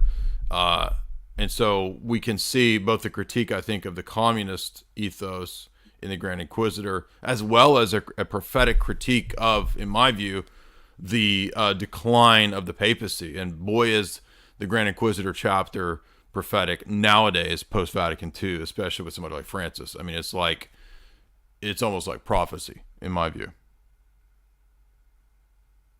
Mark, but it does tie in with the chapter in Demons, where I think it's like Piotr bustles about. I think it was the title of the chapter, and he's Piotr, the revolutionary, is in this manic demonic rage, and he's just telling Stavrogan all about what's really going on and what he's really doing with all these people he's manipulating. And he says, yeah, we'll bring in the Pope. All we got to do is get the Pope to agree with the Internationale that they'll rule together, and he'll do it. He'll definitely do it. The old retard basically says, like, this is what's going to happen. And I guess, in Grand Inquisitor, it's like a more expanded. It's like Pope is Antichrist, basically. Mm-hmm. Yeah, in Grand Inquisitor, that's Ivan Karamazov's, his vision, his grand vision, that gets laid out. That really is, it's a development from Demons, from Verkhovinsky, ranting about this alliance between the revolutionaries and the Vatican, in Grand Inquisitor, it's the Inquisitor is like, kind of runs this earthly kingdom. This counterfeit religion is used to impose authority upon the people, and it's kind of they preach in this vision a false Christ, and men go to their graves with this name on their lips, but it means nothing, and it's all because in the Grand Inquisitor's in his plan, he wants to eliminate suffering from the earth, but in order to do that, he has to kill off spiritual freedom. He has to basically strangle internal freedom within each person. So would that imply that free will has to be gotten rid of for utopia to come? Well, this is like Bertrand Russell, right? I mean, yes, absolutely. Yeah, that's what Russell said. For equality, you must kill liberty. Sacrifice liberty so you can get equality. Sacrifice quality so you get liberty. It's like the French revolutionary ideals being diametrically opposed to each other, kind of embodied there. Yeah, total slavery in order to get total freedom. That's the dialectic. With Grand Inquisitor, it really does, it reaches again into this kind of religion of Antichrist, in a system of control over men's souls, where they have forfeited their spiritual freedom for earthly happiness, right? For a perfect earthly kingdom, right? Where Christ said, "My kingdom is not of this world." Isn't there a discussion in that section too, where it's like, well, in the Gospels, when I think it's John 6 when you have the discussion of the manna from heaven, and it says something like the multitudes followed him, but it's implied that they were just there to get a free meal. And isn't there something like that reference in the Grand Inquisitor where it's like, I mean, all we have to do is just feed them, basically, right? So yeah. He specifically, it says like, bread and circuses. Yeah. That's right. And that we will basically will impress them with mystery and authority. Like that we'll have this charisma. And is that this perfect is that anthill of society? You said it's the vision of a certain character. Is he a revolutionary sort of socialist guy? He's an intellectual. Okay. He's an intellectual, and he's dealing with the problem of theodicy, the problem of suffering, and how could God allow, a little girl to be hurt, by her parents or something like that. Just awful. They just think of the most awful thing, and it's usually involving a child, and how could God allow that? And so in response, he composes the poem of the Grand Inquisitor. And it's, it's kind of a feverish vision, but also just going back that Ivan Karamazov also has these bouts of fever, and he sees the devil appears before him too. And again, Dostoyevsky is very good in being ambiguous as to whether or not it's actually just, purely a product of, his psyche, or is this something from the spiritual realm? And so he kind of leaves it to you to decide. But, for those who, try to, have some spiritual discernment, I mean, it fits. Yeah. What comes to mind is you're talking about the bread and circuses idea, right? Like the, promising people the utopia, just kind of harkening back to the prophetic nature of Dostoevsky's books and his writing. I mean, he's one of the most brilliant philosophers ever. He really is, and the way that he portrays his philosophy it's allegorical, which makes it even more piercing to the soul. But he's prophetic, man. I mean, this idea, the bread and circuses, what is it that the Bolsheviks promised? They promised bread and land. And how did they get people to desire this? Well, they helped to starve them, first of all. I mean, they created bread shortages in Petrograd leading up to the February Revolution. The revolutionary, not just the Bolsheviks, but the revolutionaries created this perceived food shortage, and accelerationism. Yeah, bread and land. So the idea of the accelerationists, this is in Demons as well, right? With Pyotr and them saying, well, we're gonna accelerate degeneracy. We're gonna break down the family. We're gonna bring about all sorts of, I forget what he calls it. He uses this word. It wasn't degeneracy. We're gonna bring about all sorts of chaos. Yeah, like debauchery. Yeah, debauchery. Yeah. That's the word. Yeah, debauchery. And so he prophesied exactly what was going to happen in the Bolshevik Revolution, but it's not like he was just looking into the future. He also clearly had been connected to this lineage of revolutionaries that were learning from the methods of the French Revolution, because, there's this kind of reflective thing that happened in the Bolshevik Revolution that was just a mirror of what happened in the French Revolution. And look what's happening now, right? Look at the cities being burned down all around in the West, all sorts of chaos and debauchery, the defilement of children, the open blasphemy, the destruction of holy places. I mean, this is everywhere right now. And in Dostoevsky's book, in all of his books and all of his novels, he's really showing us the MO of the revolutionaries, and ultimately the MO of the other side of spiritual warfare, of the demonic, right? But he doesn't just show that; he shows the redemption as well, which is great. Excellent. Yeah, Dostoevsky's the best. Yeah. Mark, is there any other books that you would? Because I think that that's kind of the extent that Tristan and I have had exposure to Dostoevsky, and I think you've had more. So is there any other areas that you think we should look into other than the text that we covered tonight? Let's see. Well, for good English, my favorite English language books on Dostoevsky are, like I mentioned before, Nicholas Berdyaev, Berdyaev. He's got a great book on Dostoyevsky. And then there's also, he's been translated in English too. There's a it's like kind of philosophy in Dostoyevsky. This a writer named Konstantin Machulsky, Mochulsky,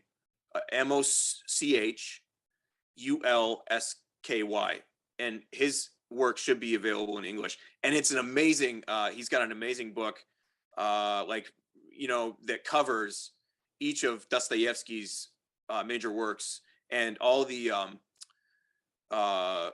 philosophical, metaphysical, religious dimensions of Dostoyevsky's worldview, and even the characters in the books and what they signify, what they represent. It's awesome. So yeah, I recommend that.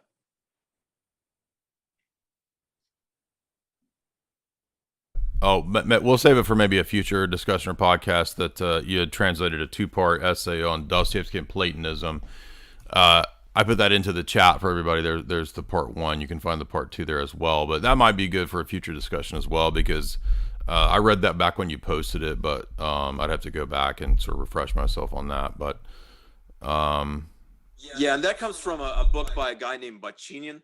He's a Russian scholar, and he's excellent as well. And I'll have to translate some more of his stuff. Like, he wrote this book called Dostoyevsky, The Metaphysics of Crime, and there's a lot in there. It's like, it looks like a small book, but it's like 400 pages, and it's dense and very well written, and has lots of insights. Could you? I'll eventually get around to. Could you give us a little, because I know we see that in Crime and Punishment, and probably in Demons as well, but what's his take on crime, and what's the criminal psychology element here, which is fascinating. That's a whole other domain. Yeah. Well, that's the thing, is that in Dostoyevsky's work, he's not only like Tristan said, he's a philosopher, he's a metaphysician through allegory. He's also an excellent psychologist, and understands the criminal mind brilliantly in a lot of ways. I mean, he did some time, and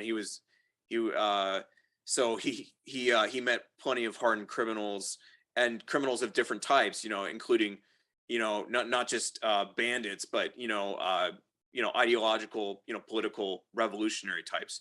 So he like Verkhovensky is like a just classic sociopath.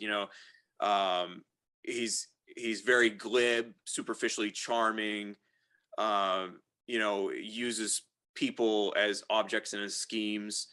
There are other, like in Brothers Karamazov, there's a classic profiling of serial killer. The character Smerdyakov in the Brothers Karamazov, who's kind of this dark figure, and you'll see in the book he's involved in this murder. But Smerdyakov has all these weird, he's just kind of off. And one of the things he lets on about is that when Smerdyakov was a child, he was torturing animals and killing them. And wow, and it just reminded me of Jim Jones. Yeah, well, Dahmer did this. Dahmer was big about torturing animals, and I mean, we see this in Raskolnikov too. I mean, he's sort of this archetypal serial killer, axe murder figure. Yeah. I mean, he doesn't kill more than 2 people, but I mean, it's the same idea, right? Of like, right. It's just the thought process of the thought process of a narcissist who's saying, I have to do this to show that I'm above, morality. Yeah. Anyway. Yeah. So those, I mean, again, those psychological aspects of Dostoyevsky, and like kind of like his novels. That's the other thing, is a lot of them are kind of true crime ripped from the headlines. Right. That's what he bases it on. Wow. So these are real circumstances that he would scan the newspapers. True crime. That's funny. St. Petersburg, and Right. kind of just find these wild stories, and then they'd eventually make their way into his work. All right, Tristan, anything you want to leave us with before we go to the super chats? Oh, it's just Demons was semi-autobiographical, but then it's also kind of biographical as far as what was happening in Russia at the time, right? Like there was the famous murder of these revolutionaries and killed or sacrificed another revolutionary who they thought was a snitch or an infiltrator or something. So yeah, that's a really good point. No, I mean, I would say just I really enjoy Mark's articles on Dostoyevsky. So his article on Dostoyevsky in the third section, that's a great one, the one that you sent me, Jay.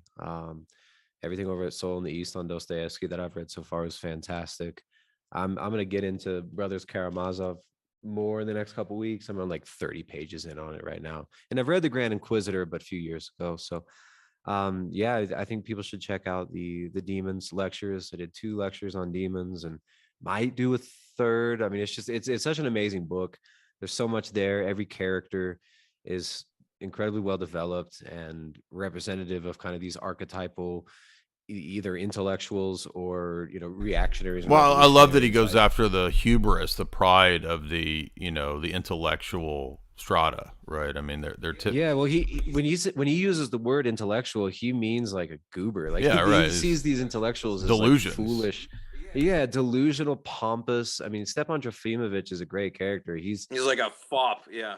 Yeah, and he wants to be perceived as being literary. He wants to be perceived, but when Dostoevsky uses the word literary, he's mocking these characters. He's like, "Oh, he's a very literary man." It's like, yeah, he really means he's a long-winded, self-indulgent, intellectual coomer, basically. Well, that's what Raskolnikov had done, was write that essay that made him, a suspect in the murder, which he did, like, because he had written this essay talking about how he was the Ubermensch, or that we should strive to be this man of history or whatever that's beyond morals. That's hilarious. He actually in Demons he mocked Turgenev, and Turgenev's novel Fathers and Sons. I mean, you can see it heavily reflected in Demons in the story of Stepan Trofimovich and his son Pyotr Stepanovich. They're the generational divide, between the old liberals and the new upcoming generation of nihilists. So Dostoevsky, kind of owes Turgenev for that, but Turgenev was also this liberal, who kind of over criticized Russia, and he makes fun of Turgenev at the end. This author, I can't remember his name off the top of my head, but it might be like, it's something like Karamzin. It's not. Yeah, but it's Karamazov, not Karamazov, it's Karmazinov. Yeah, Karamazov. Yeah, and he he gives this really, like, there's this banquet and he gives this speech and he's just like, like he's mermaids and like it was so bozo. dumb. It was so bad. And the audience he mocks really him. The audience is like laughing at him and mocking him, and they're basically like throwing tomatoes at this intellectual. But and this is his last speech, right? He's like, I'm putting down my pen after. Because he's going to Switzerland because he wants to live in like this hyper bourgeois, little town where the biggest problem is fixing, the drainage pipes or something. Well, but remember how Pyotr tells him, he's talking to Pyotr and he asks him, well, when is this all going to go down? And Pyotr tells him, he's like, yeah, it'll start in February and it'll be done by October or something like that. And he's like, okay, I got to get out of here by then. these cowardish. Yeah. All right, so let's get to and then Pyotr mocks him. He says, like, the rats are scurrying off the ship, basically. Right? The intellectuals who know what's coming, who are goading this on, right? They're cheering it on. They're like, yeah, you should do this, but I don't want to be involved. I don't want any blood on my hands, but you guys are fine. This is how some of the liberals were. And Pyotr just he hates him. He thinks he has nothing but contempt for him. And same for the conservative, the fake, I don't know. I mean, they're kind of like akin to today's conservatives who just are basically liberals from 5 years ago. You know? Yeah, like So, the he governor, lost right? it. The governor Yeah. von Lemke, and Yeah, von Lemke. Yeah. von Lemke really agrees with Piotr, but tells him, "You're just going too fast, right? Like I agree with Yeah, you, but just slow slow down a down. little, you know? Yeah. Slow down a little. We'll have Yeah. a drag queen story hour 10 years from now. We don't need that right now." Yeah, let's prepare for it first. He's like you the know? Fox News liberal in the book, Yeah. right? All right, let's get to the super chats. There was a couple from a few days ago that came in when I was ending the stream. BMX 1966 for $25. Jay, do you and Father Deacon Ananias know Father George Aquaro? I believe that I had a brief DM exchange with him one time. I think Father Deacon knows him. I have seen his stuff on YouTube. It's very interesting. I'll wait for your response before I ask you about him. Cheers, keep up the good work. And the BMX 1966 again for $25. Jay, is there any chance that you would sit down in a podcast with the other Orthodox brainiacs? Well, we're doing that right now. But we have a lot of podcasts with Orthodox brainiacs, so I'm not sure what you mean there. You said, for example, could you do Father Deacon, Ananias, you, another two all in one room? I don't know if you mean an internet room, like a Zoom room, or do you mean in person? It's kind of difficult to get everybody in person. Everybody lives in different areas of the U.S., so I'm not sure. Plus, like the smell, I don't know. Not all of us are ready. And then he says answering calls. I mean, I've had Father Deacon on a lot of the Q&A streams, so yeah, that's always possible. Murica, $5. Is the American dream real, or is it a psyop? Maybe a little bit of both. Can an individual really climb up the ladder and pull himself up by his bootstraps? To a degree. I mean, I think if you work really hard, yeah, you can. People start their own business all the time. Can you pull your bootstraps up from poverty and become Sam Walton? I don't think so. Not without like government assistance. And I mean, he couldn't have gotten those Chinese deals with, without powerful brokers arranging that for him, in my view. So I don't think anybody just pulls himself up from poverty into becoming Elon Musk. I don't think that's very realistic. But interesting question. Genghis Khan, $10, and he says absolutely nothing. But thank you so much for that $10. Greek Groiper, $3. What are your thoughts on Tolstoy? I am not a fan of Tolstoy. Tolstoy was a heretic, a weirdo. You said his Orthodox philosophy. He is not Orthodox. In fact, he was, I think, at one point excommunicated. So I'm not sure where you get the idea that he's Orthodox, but he is not Orthodox. He was a weird pacifist who had these kind of totally anti-sex views. So nothing about his views that are correct. Do you have philosophical criticisms of Dostoyevsky? I don't personally know. None that I can think of. Was he an opponent of Bolshevism in his latter days? Yeah, I think we kind of dealt with that in today's stream. He pretty consistently shows that the philosophy that his younger revolutionary compatriots had was destructive to society and demonic. Was he actually a Russian nationalist? I think Mark answered that by saying yes, he was a Russian patriot. What was his stance on monarchy? I think eventually he came to appreciate the Russian tradition. That would be my guess. Mark, do you want to comment on that? Yeah, that was his basic stance. He was also a big champion of the peasantry, and wanted the best for all of Russia's people in terms of socioeconomic improvement. But he didn't see that, as he ultimately, came to refute violent revolution, and did see the Tsar as, an institution that was, part of Russia's organic development. Guys, I want to remind you, too, that if you want to take your life to the next level, especially when it comes to your health, then you need to step up to the plate in terms of supplementation.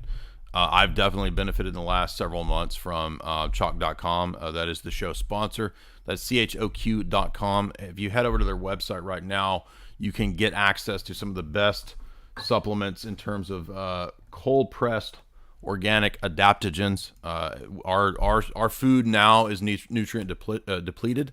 We're deficient in so many areas, and so it's crucial, I think, to upping your game, that you have a really healthy, not just regimen of exercise and diet, but also supplementation. So as you guys know, I'm a big fan of the Tonkat Ali. It's a testosterone booster. It's actually peer reviewed. It really does work. So I highly recommend checking that out if you're a skeptic. If you just want overall supplementation, I recommend the Daily. Big fan of that as well. Jamie loves taking the Shilajit because it really does help with mental focus and clarity. I mean, she's been reading like a beast lately. She just read 2 books last week, literally. One gigantic fat book on Karl Marx. I was like, you read that whole like 400-page book on Marx? And she's like, yep. I was like, well, I guess Shilajit actually does work. And then if you're looking for just energy, there's the Action 2.0. And I want to remind you too that if you don't want to have to put in that information every month over at chalk.com, all you have to do is sign up for the recurring subscription, and there's a specific promo code for that, which is J53Life, J53Life, Jay53Life. Just use that promo code over there. You get 53% off. Also, the normal promo code is still there. That's J50, Jay50. That gets you 50% off everything there. Remember, they're pushing legislation right now that would outlaw the sale and promotion of supplements on the internet. They're pushing that, I think, in Illinois. So you guys want to take advantage of this right now while it's still available. You want to be able to get 50% off, right, if they pass this legislation. So go ahead and take action on that right now. Chalk.com. They also have it set up in stacks, where there's stacks for guys, stacks for girls. Makes it really easy. So again, use that promo code J53Life for the recurring subscriptions, or just J50 for straight up 50% off anything that you purchase at chalk.com. And we love our Red Pill Bays sponsor, chalk.com. They're a great company, good guys over there. Rego Watch 369. Jay, thank you very much. I wish you were in the UK. All glory to God. Well, I have been to the UK, and it smelled like grandma soap, and the food was not very good. But everybody was fun and cool, so I had a lot of fun. It was a neat place. You can go watch my lecture that I did there at Alternative View 9 in Milton Keynes. It's still on the internet, and it was a fun lecture. That's where I met Benny Wills. We had a lot of fun there. Hung out with Patrick and a bunch of other people. So thank you for the invitation. Maybe one day we'll end up back in the UK. I don't know, but the way things are going, it might not happen. Rachel Wilson, $5. An absolutely amazing stream, guys. Thank you so much. Thank you very much, Rachel Wilson. Double Luck, $7.77. Your dearly sincere servant, Nicholas Prasinos, president of string of letters, Double Luck Hotel, Train, and Casino. Okay, interesting. So are you really a casino gambler man? Or is this some kind of weird spy code? I don't know what that was a weird super chat, but thank you so much for that $7.77. Orpheus, $5 and says nothing. Thank you, Orpheus. Nicholas, $1.11. And it's, again, Nicholas Pasinos, president of the Double Luck Hotel, Train, and Casino. So maybe Nicholas is just doing some little advertising there. Greek Groiper, $3. Was Dostoyevsky a pacifist? Mark? No, he was not. He had been an officer, and then served enlisted after his sentence again. But he wasn't really. He had backed, later on, Russia's campaigns against the Turks in the Balkans, and saw that as necessary to free the Slavic peoples, like the Serbs and the Bulgarians, even though he also predicted, interestingly, that one day, that the Slavic peoples most of them would be ungrateful and would turn their backs to Russia, which was interesting. Not that, the history is complex, but it is an interesting prediction. So he was not a pacifist like Tolstoy. Can you explain the criticism of Catholics being proto-socialist and continuing the Roman Empire? I mean, I think that if you listen to a lot of our Orthodox critiques, that's what you would get in terms of the Second Europe being a continuation of the Roman Imperium, especially in terms of the Pope. But I mean, Orthodoxy is, synonymous, you could say, for many centuries with Byzantium, which is the real Roman Empire. So what you have in the Latin West isn't really the Roman Empire, it's actually the Franco-Papal Empire. So that would be more akin to the worst pagan elements of the Roman Empire. But the proto-socialism, I think, would come out of what you see criticized. My understanding would be what you see criticized in the Grand Inquisitor, which is the idea of a false religion that is really just trying to cater to people's base desires. He was vindicated about Protestantism inevitably leading to the loss of spirituality. I don't know what his views on Protestantism were. Mark, would you agree with that? Yes. Yeah, I think so. He kind of saw Protestantism as, kind of an outgrowth of certain rationalistic elements within Latin, or the earlier Latin church that kind of rebelled and ultimately carried themselves on their logical course to oblivion. Okay. Cool. Double U13 again, $2.22. Nicholas Prostanos, president of the Double Luck Hotel, Train, and Casino. He's really got an important message for us here. Great Greek Gorper again, $3. Sorry, can't answer that one. That's too controversial. But I think if you did a little researching, you probably could find some more information on that. Tenebrow GISO, $1. Would you debate classical theist or Spexo Pinesap? No idea who Spexo Pinesap is. That doesn't sound like a real name, so it's gonna be made up by a kid. I did a almost debate, quasi debate with classical theists years ago. I don't know why we would need to really return to that. So probably reach Orthodox people. Well, I mean, I don't know. I don't know what I'd say about that. Slow Boy Metaphysician, $5. A very important part of Crime and Punishment is that Raskolnikov's name means schism. Interesting. So he's divided against himself, I guess, for a lot of the novel. I'm guessing that's what that means. Dostoyevsky is acknowledging the demystification and over scholasticization of Christianity in the West that ultimately leads to Raskolnikov's atheism. Yes, I think that's pretty clear. Zach Fluiten, $3. When can we expect a book from Mark Hackard? Hey, Zach. I will get to it eventually. I would really like to do that. So, well, you can always come on my website and channel and promote it. So you have a social media network ready-made for you. Well, thank you. Greek Groiper, $3. Did Constantine pervert the church? No, that's a Seventh-day Adventist Baptist kind of mythology. Is the militarism of the Byzantine Empire opposed to the original teachings of the church? No, I don't think so. I think that Christ is the Lord of all areas of life, including military. Is the Greek and Russian church more authentically Christian? Well, the Orthodox Church is, I believe, the true church. So that's not limited to Greek or Russian.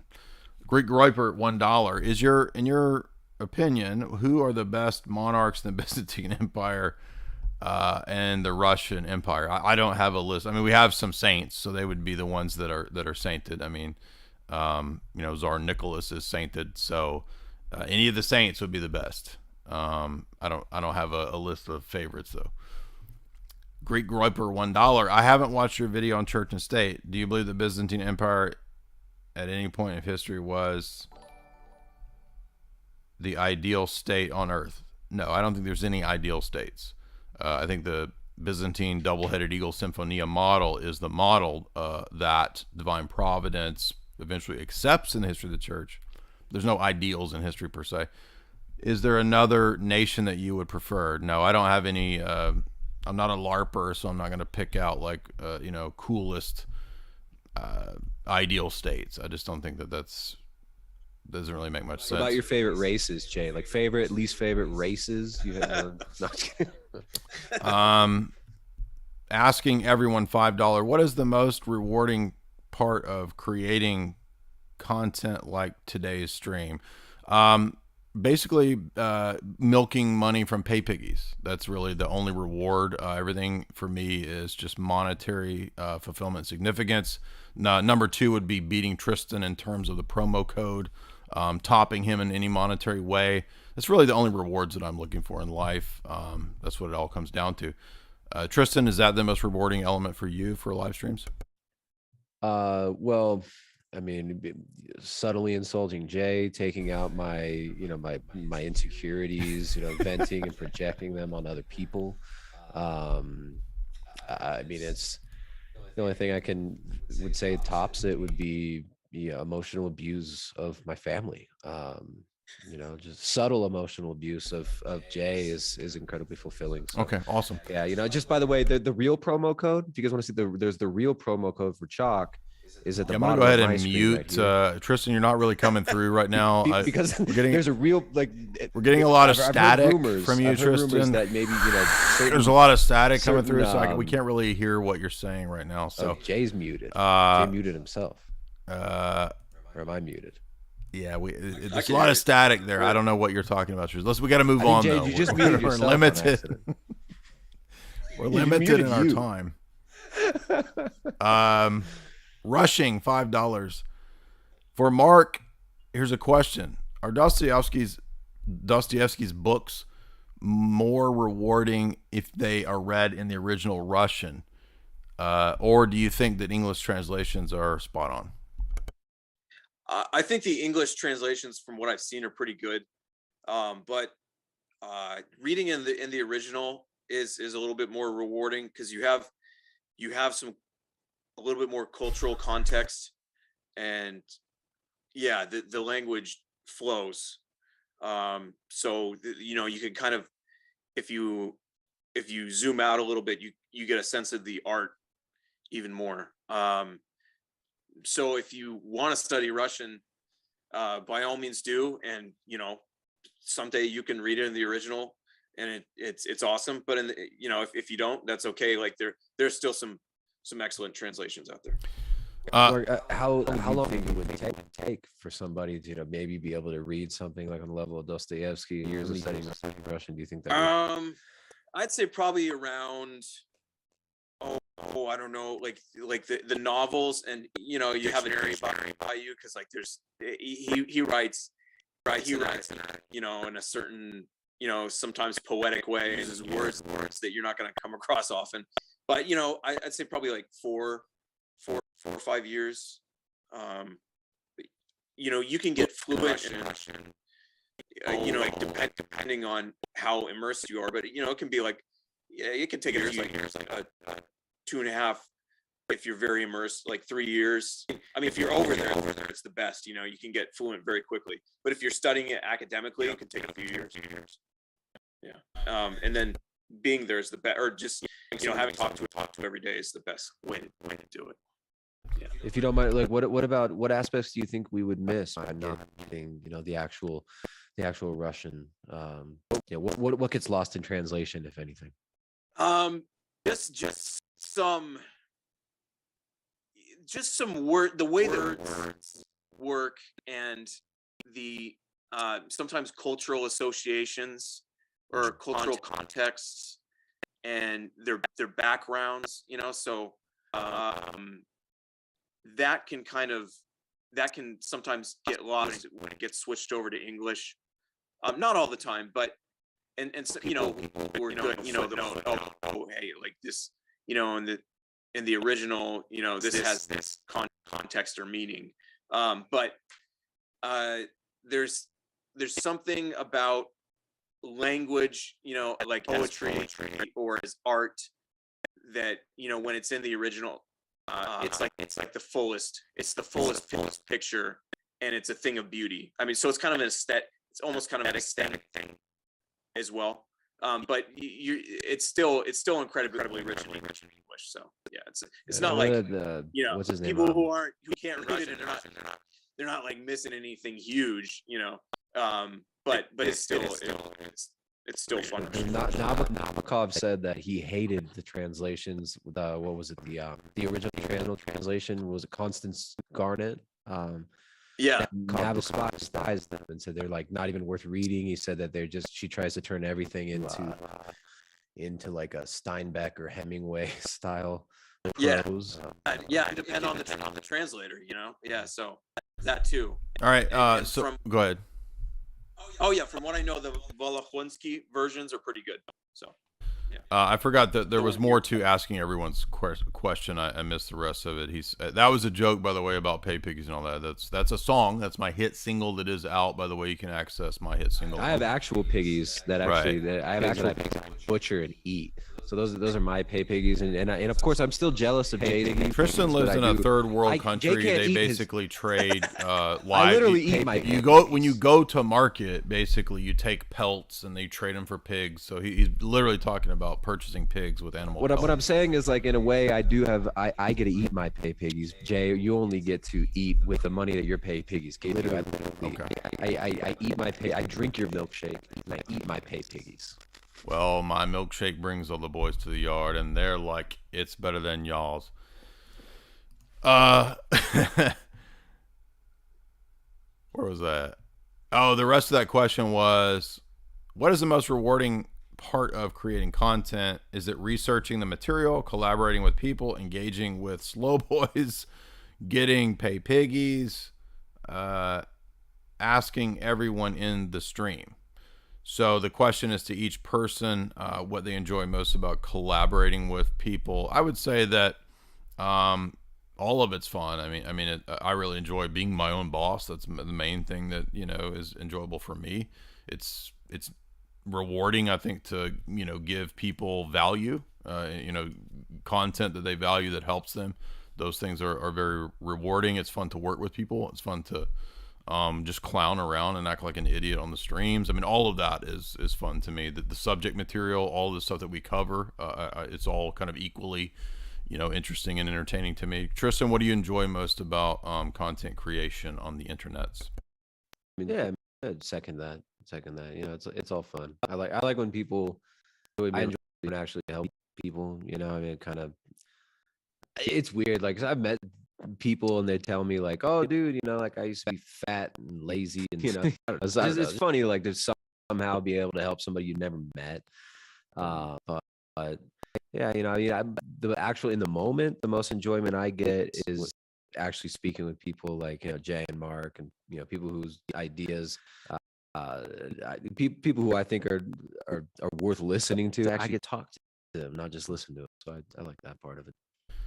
Mark, I know you're not as active in the sphere of being an e-celebrity as you once were, but we still appreciate you. We still follow you. Oh, thank you. You're still an e-celeb to us in our hearts. Yeah, I'm a ghost of an e-celeb. Yeah. Let's see. I love both. I love following both of you guys. All right. Well, appreciate that very much. Let's see. Liberal arts for $5. Do you think that any key points missed when you study books like Dostoyevsky in an U.S. university? In other words, does U.S. academic university setting miss key points that you would get in the spiritual themes of the book? Oh, absolutely. Like my class where we did Crime and Punishment in Grand Inquisitor was taught by an atheist Nietzschean philosophy guy who had done a lot of lit work. So he was a really intelligent guy, and he did bring out a lot of interesting elements in terms of themes within Crime and Punishment.